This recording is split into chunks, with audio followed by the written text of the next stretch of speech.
Bonjour à tous, c'est Jérémy sur Green Sugar Photo et aujourd'hui on va apprendre le nouveau mode semi-automatique qui est le mode priorité à l'ouverture.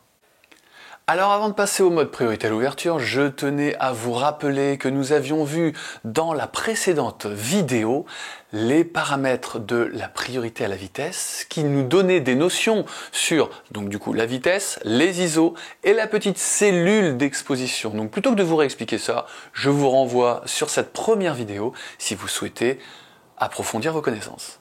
Rappelez-vous, le but de ces vidéos, c'est de vulgariser le vocabulaire de la photographie pour que tout le monde puisse comprendre.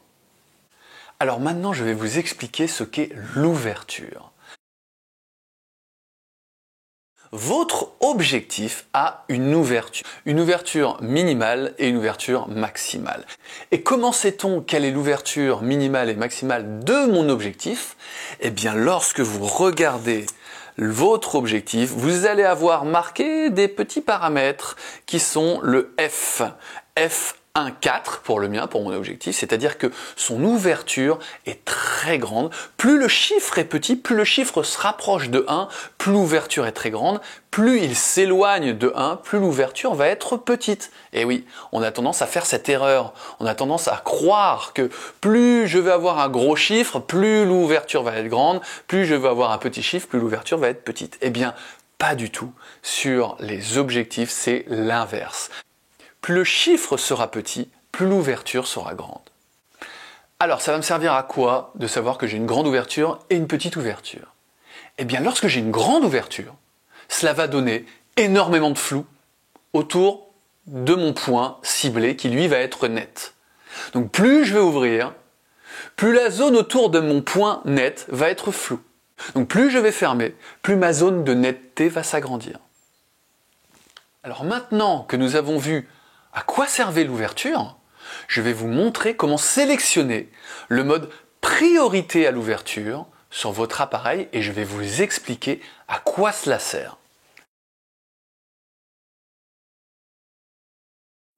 Pour ceux qui ont un Sony, un Nikon ou plein d'autres marques, il y a la molette PSAM. Voilà. La molette PSAM est ici. Et sur cette molette PSAM, je vais choisir le mode A.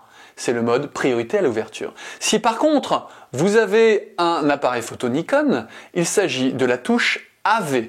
Donc vous allez sélectionner avec votre molette le AV. Et si par ailleurs vous avez un appareil photo Fuji, eh bien là c'est bien simple.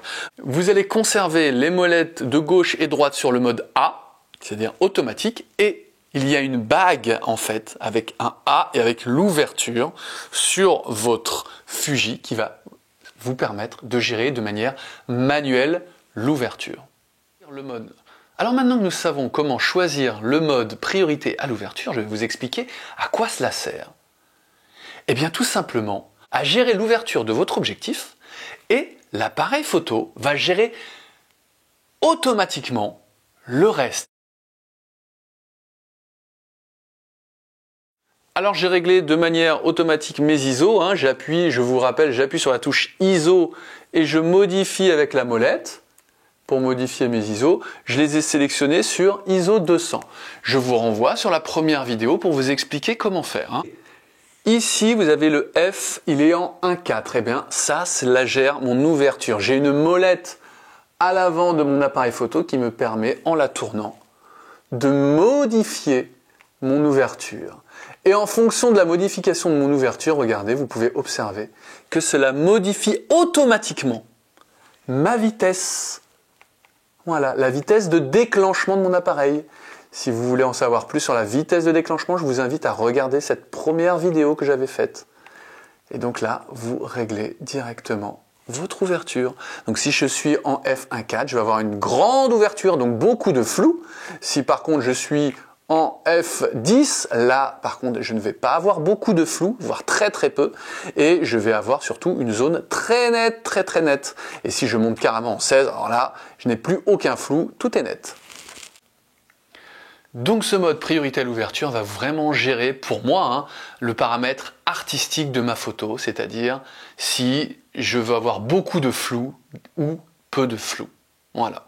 Moi, ce que je vous conseille, c'est que sur la photo d'un paysage, par exemple, si c'est un paysage complet, eh bien là, vous mettez une bonne fermeture, c'est-à-dire au moins f10, f12, pour justement avoir l'intégralité de la photo nette. Ça ne va pas vous servir à grand chose d'ouvrir à f1.8, c'est-à-dire avoir beaucoup de flou et juste une petite zone claire si vous prenez une photo de paysage. Par contre, si vous faites de la photo de portrait, vous voulez avoir le visage d'une personne vraiment avec son œil, etc., très très net, et puis là, tout ce qui est autour très flou, là faites une grande ouverture, f1.4, f1.8. Donc c'est pour ça, le premier conseil, moi, que je vous donne lorsque vous avez acheté un appareil photo, c'est de vous acheter un objectif qui est une grande ouverture. Cela va vous procurer un plaisir immense de pouvoir jouer sur le flou d'arrière-plan et cela va vous donner le sentiment de faire vraiment de la photo et de faire quelque chose d'artistique. Vous allez forcément, lorsque on vient d'acheter un objectif qui a une grande ouverture, on a tendance à prendre l'intégralité de nos photos en grande ouverture parce qu'on voit le flou d'arrière-plan et on se dit « Waouh, c'est incroyable !» Et au fur et à mesure, vous allez doser. Voilà, nous avons vu ensemble le paramètre de priorité à l'ouverture, mon paramètre préféré personnellement, car il sert vraiment à prendre des photos de manière plus artistique. On a vraiment la main sur ce côté artistique et je pense que lorsqu'on fait de la photo, c'est un peu ce que l'on veut au départ. Et bien voilà, c'était Jérémy sur Green Sugar Photo, j'espère que la vidéo vous aura plu. N'hésitez pas à mettre votre petit pouce vers le haut si vous avez aimé la vidéo. N'hésitez pas non plus à vous abonner si vous souhaitez être au courant de l'arrivée des prochaines vidéos. En tout cas, je vous remercie beaucoup. Vous pouvez encore consulter également la vidéo précédente que j'avais fait sur la priorité à la vitesse. Merci, à très bientôt sur Green Sugar Photo.